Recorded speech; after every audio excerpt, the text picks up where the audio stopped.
22 জানুয়ারি দিনটা কোনোদিন ভুলতে পারবেন না ভারতীয়রা, কারণ এই দিনটা ভারতের ইতিহাসে খুবই গুরুত্বপূর্ণ। অবশেষে এত অপেক্ষার পর রাম নিজের বাড়ি ফিরেছেন। রামলালার মূর্তিতে প্রাণ প্রতিষ্ঠা হয়েছে। গোটা দেশ এখন উৎসবের মেজাজে। দেশ ছাপিয়ে সেই আনন্দ এখন বিদেশের মাটিতেও পৌঁছে গিয়েছে। এই পরিস্থিতিতে সবাই যখন ব্যস্ত ভারতের প্রশংসা করতে, তখন গা জ্বলছে পাকিস্তানের। একে তো পাকিস্তানের কাঙাল দশা, খাওয়া দাওয়া শুধুমাত্র, ওষুধপত্র সবেতেই ভারে মা ভবানী অবস্থা। সেখানে ভারতের রাম মন্দির নিয়ে গায়ে একেবারে জ্বালা ধরেছে পাকিস্তানে। পাকিস্তান একমাত্র দেশ যা এই তীর্থস্থান সম্পর্কে লজ্জাজনক প্রতিক্রিয়া দিয়েছে। নিন্দা করে পাকিস্তান কি বলছে এবার সেটাই আপনাদের বলবো। এক কথায় রাম মন্দির নির্মাণের তীব্র নিন্দা করেছে প্রতিবেশী পাকিস্তান। শুধু তাই নয়, এই নিয়ে পাক বিদেশ মন্ত্রক একটা বিবৃতি জারি করেছে। তাতে বলা হয়েছে, রাম মন্দিরের উদ্বোধনের ঘটনা হলো ভারতের ক্রমবর্ধমান সংখ্যাগরিষ্ঠতার লক্ষণ। সেখানে বলা হয়েছে, একদা চরমপন্থী বাবরি মসজিদ ভেঙে দিয়েছে। দুর্ভাগ্যবশত ভারতের সুপ্রিম কোর্ট শুধু এই জঘন্য কাজের জন্য দায়ী অপরাধীদের বেকসুর খালাস করেনি, বরং ভেঙে ফেলা মসজিদের জায়গায় একটা মন্দির নির্মাণের অনুমতিও দিয়েছে।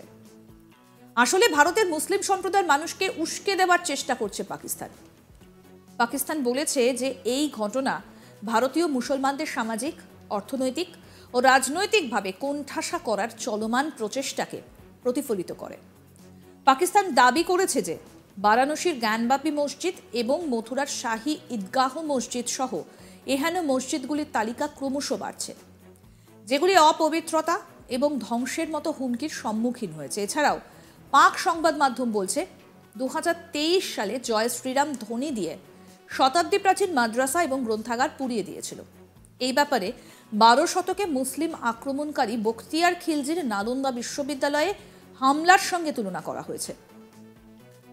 গত বছর হিন্দুত্ববাদীদের মাদ্রাসা এবং লাইব্রেরি পুড়িয়ে দেওয়াটা ইটের বদলে পাটকেলের মতো ঘটনা বলে আর্টিকেলে লেখা হয়েছে।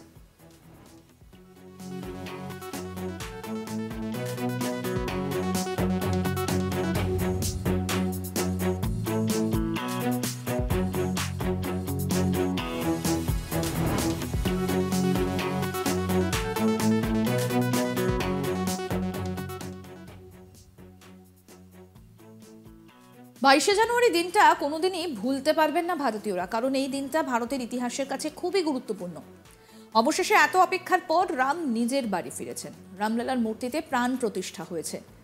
গোটা দেশ এখন উৎসবের মেজাজে। দেশ ছাপিয়ে সেই আনন্দ এখন বিদেশের মাটিতেও পৌঁছে গিয়েছে।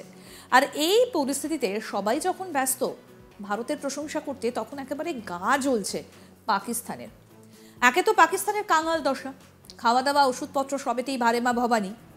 আর সেখানে ভারতের রাম মন্দির নিয়ে গায়ে একেবারে জ্বালা ধরেছে পাকিস্তানের। পাকিস্তানে একমাত্র দেশ যাই তীর্থস্থান সম্পর্কে একেবারে লজ্জাজনক প্রতিক্রিয়া দিয়েছে। নিন্দা করে পাকিস্তান কি বলছে? তারা বলছে, রাম মন্দির নির্মাণের তীব্র নিন্দা করছে এই প্রতিবেশী দেশ পাকিস্তান। শুধু তাই নয়, এই নিয়ে পাক বিদেশ মন্ত্রক একটা বিবৃতি জারি করেছে এবং তাতে বলা হয়েছে, রাম মন্দিরের উদ্বোধনের ঘটনা হলো ভারতে ক্রমবর্ধমান সংখ্যাগরিষ্ঠতার লক্ষণ। সেখানে আরও বলা হয়েছে, একদল চরমপন্থী বাবরি মসজিদ ভেঙে দিয়েছে। দুর্ভাগ্যবশত ভারতের সুপ্রিম কোর্ট শুধু এই জঘন্য কাজের জন্য দায়ী অপরাধীদের বেকসুর খালাস করেনি, বরং ভেঙে ফেলা মসজিদের জায়গায় একটা মন্দির নির্মাণের অনুমতিও দিয়েছে। আসলে ভারতের মুসলিম সম্প্রদায়ের মানুষকে উস্কে দেবার চেষ্টা করছে পাকিস্তান বলছে যে এই ঘটনা ভারতীয় মুসলমানদের সামাজিক, অর্থনৈতিক ও রাজনৈতিকভাবে কোণঠাসা করার চলমান প্রচেষ্টাকে প্রতিফলিত করে। পাকিস্তান দাবি করেছে যে বারাণসীর জ্ঞানবাপী মসজিদ এবং মথুরার শাহী ঈদগাহ মসজিদ সহ এহেন মসজিদগুলির তালিকা ক্রমশ বাড়ছে, যেগুলি অপবিত্রতা এবং ধ্বংসের মতো হুমকির সম্মুখীন হয়েছে। এছাড়াও পাক সংবাদ মাধ্যম বলছে, 2023 সালে জয় শ্রীরাম ধ্বনি দিয়ে শতাব্দী প্রাচীন মাদ্রাসা এবং গ্রন্থাগার পুড়িয়ে দিয়েছিল। এ ব্যাপারে 12 শতকে মুসলিম আক্রমণকারী বখতিয়ার খিলজির নালন্দা বিশ্ববিদ্যালয়ে হামলার সঙ্গে তুলনা করা হয়েছে।